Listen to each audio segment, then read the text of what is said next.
guys! Good morning! So, nandito tayo ngayon guys sa Niyugans. Ayan. Ibang area na naman to guys. Asyenda to guys. Asyenda. Nandito tayo sa isang asyenda. Pero mayroon po tayong titingnan dito guys. Hinahanap ko yung badyang na may bulaklak. Actually, napaka-common na itong badyang dito sa area namin. Kaso nga lang, hindi po ako nakakita ng bulaklak ng badyang. Nag-research ako. Wala po akong nakitang may bulaklak dito guys sa area namin. Pero napakarami po yan dito. Napaka-common dito sa atin. Marami akong mga nakikita mga celebrities na nag-aalaga na ng ganitong uri ng tanim. Itong tinatawag na giant taro or elephant ears.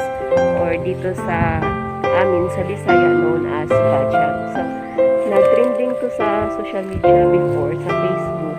Naglalaro po daw ito sa 20 to 50,000 pesos. So, yan daw ay depende sa laki. So, ngayon, mayroon po tayo mga maliliit dito. Nagkalat lang po yan dito guys sa area namin. So, ayan. May mga maliliit at saka may mga malalaki din. Actually, marami pa yan doon sa loob eh. Sa loob ng damuhan. Yung hinahanap ko at this time is yung badyang na may bulaklak. But, so far, wala po tayong mga nakikita at this moment. So, ganyan po ang area dito. Hanap pa tayo, guys. Marami yan eh. Napakarami yan dito na area. So, kung itatanong nyo kung ito ba ay nabibinta dito sa area namin. Hindi po, guys. Kahit ibinta ko to ng piso, hindi po. So, nabibinta dito sa amin. Whereas naman siguro sa mga urban places like sa Maynila.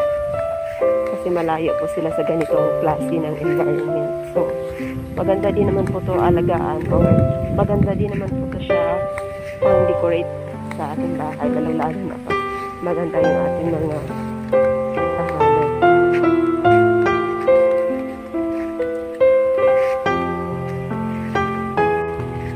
So, papunta tayo doon sa may marami pa talaga. So, ayan, nagkalat yan doon. Nakakarami yun doon. Na-amaze lang ako dito kasi ang mahal-mahal nito. Ang daming mga celebrities na nag-aalaga nito. So, ayan guys, napakalaki niya. Napakalapad ng dam. So, ayan. Yan po ay tinatawag na elephant ears kasi mas malapad pa sa tainga ng elephant. So, ayan. Napakalaki po yan. Tingnan ko nga ito kung mayroon ba ito bulaklak. Sana walang ahas dito. So, whenever no, yan po yung magiging bulaklak niya. So, yun kung nakikita niyo guys. So, yung parang may ano.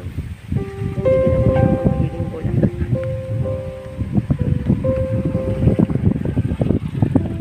So, ganyan po kalaki yung stem. Ganyan na po kalaki yung kanyang stem guys. So, ang lalaki na. So, napakaganda ito ilagay sa garden. So, yan dito na part. Ang laki-laki niya.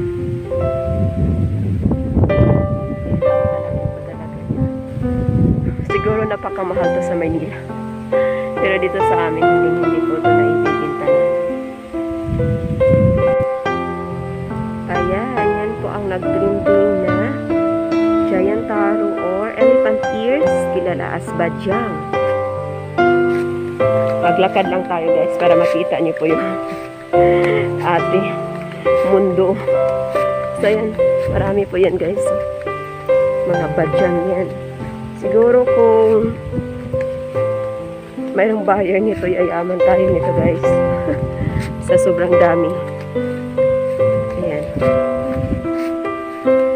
Meron pa doon. Palibutan ito ng mga badyang. So,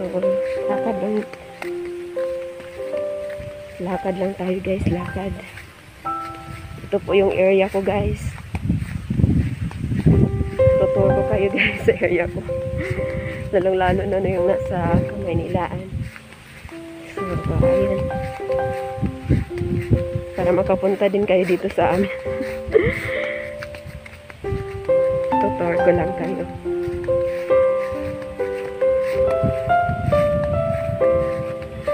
So, may baka. So, ayan. Napakaraming badyang dito. Meron tayong buyer.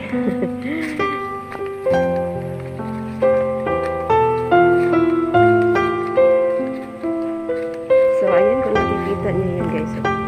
Mga badyang may maliit, may malaki.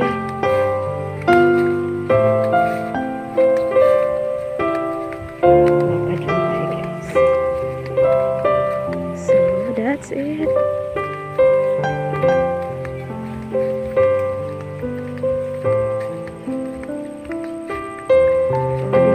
Ng Pilipinas. Ayan, ang dami. Kung itatanong nyo kung saan nag-originate itong mga ganito, sa pagkakaalam ko sa Asian country. So, malapit na dito ang Pilipinas. So, dito lang ako mag-stick sa atin kasi kitang-kita naman natin na napakadami ito dito sa atin. Hindi lang dito sa Visayas, pati na rin sa lugar ko sa Mindanao. So, ayan guys. Oh, diba? Ang dami. Mga badyang yan. Napakaraming badyang. So, that's it. May gabi. Pakita ko lang sa inyo kung gaano karaan yung badyang dito sa... Isali daw natin yung abaka guys. So, ayan. Isa sa pinagkakitaan dito sa area namin yung abaka. Kaliban sa niyog kasi pinaka-main source of income dito sa amin ay mga niyog. So, ayan. Niyog yung pag-ibig natin. Nasa niyogan tayo. So, dito kami naglalagay. Ayan, maputik na daan. Meron din mga ano to, balanghoy, kumuting kahoy. Ayan, may makasabang badyang pa rin. So, ganito po ang aming area. Ganyan. Palibot tayo. Ayan o, yung plants na yun. Pwede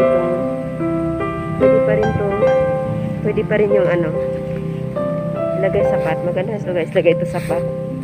Talagaan lang ng maayos.